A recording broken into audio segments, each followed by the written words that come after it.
नमस्कार, आज के खबरनामा में आपका स्वागत है और मैं हूं देविका। क्या आपको अक्सर सिर दर्द रहता है या बिना वजह थकान लगती है?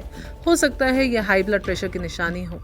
आज के एपिसोड में हम समझेंगे कि हाई ब्लड प्रेशर क्या है, ये हमारे दिल और दिमाग को कैसे नुकसान पहुंचाता है और इससे बचने के आसान तरीके क्या हैं। तो चलिए आज बात करते हैं हाई ब्लड प्रेशर की, मतलब हाइपरटेंशन।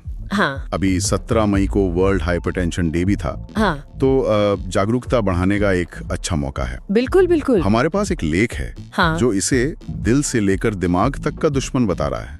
हाँ। तो आज इसी पर थोड़ी गहराई से बात करते हैं। हाँ जरूर। ये विषय ऐसा है जो मतलब हम सबको कहीं ना कहीं छूता है। और लेख में जैसे वो वाराणसी BHU के कार्डियोलॉजिस्ट हैं प्रोफेसर ओम शंकर, उनका जिक्र है। हाँ। वो कहते हैं कि जागरूकता से जानें बच सकती हैं और ये जरूरी इसलिए भी है क्योंकि हाइपरटेंशन का पता अक्सर चलता नहीं है। सही कह रही हैं। लेख भी यही बता रहा है। ब्लड प्रेशर के 2 टाइप हैं, हाई और लो। हाई वाला मतलब हाइपरटेंशन। हाँ। उसमें धमनियों पर खून का दबाव ज्यादा होता है और लो वाले में हाइपोटेंशन में कम। हाँ। पर आज हम मेनली हाइपरटेंशन पर फोकस करेंगे, जिसे लेख में साइलेंट किलर कहा गया है। ये शब्द ही डराने वाला है। बिल्कुल।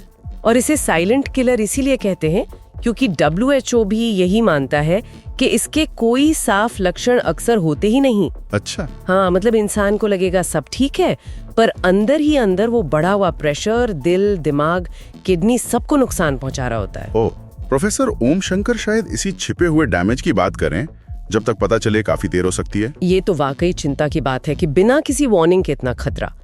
लेख में इसकी वजह क्या बताई है? लाइफस्टाइल। हाँ बिल्कुल। मेन कारण तो खराब लाइफस्टाइल ही है। मतलब फिजिकल एक्टिविटी कम होना, जंक फूड ज्यादा खाना, घंटों बैठे लेना। और स्ट्रेस, तनाव का भी जिक्र है। हाँ, तनाव भी एक बड़ा फैक्टर है। ये सब चीजें मिलकर हाइपरटेंशन का रिस्क बढ़ा देती हैं। आजकल की लाइफस्टाइल प्रॉब्लम है ये। और ये किसी भी उम्र में हो सकता है। मतलब लोग सोचते हैं कि ये तो बुढ़ापे की बीमारी है। लेख में NCDC रिपोर्ट का जिक्र है कि 30 के बाद चेकअप कराओ। 30 वाली बात एक गाइडलाइन जैसी है, पर ऐसा नहीं कि उससे पहले खतरा नहीं है। अच्छा। लेख साफ कहता है कि मोटापा, स्ट्रेस, खराब लाइफस्टाइल ये सब कम उम्र में भी हाई BP करा सकते हैं। तो उम्र कोई गारंटी नहीं है, किसी को भी हो सकता है। तो अगर लक्षण नहीं है तो फिर पता कैसे चलेगा?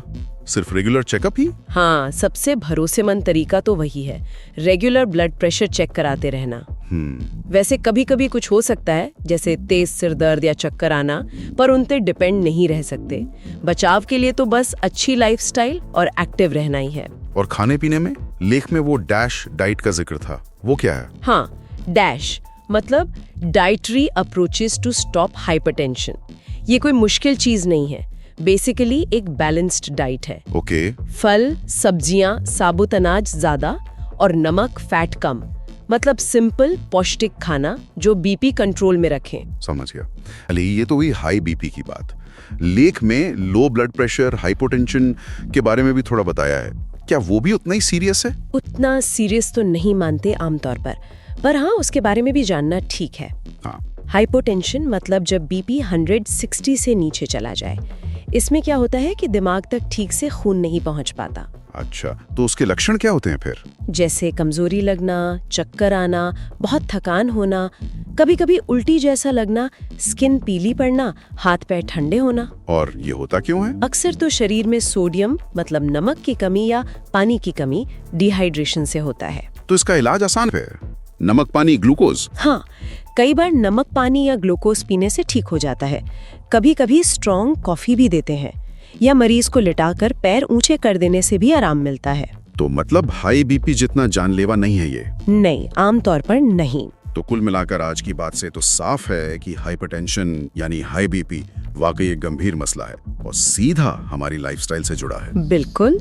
और क्योंकि ये चुपचाप आता है बिना बताए, तो रेगुलर जांच करवाना बहुत बहुत जरूरी है। एकदम सही।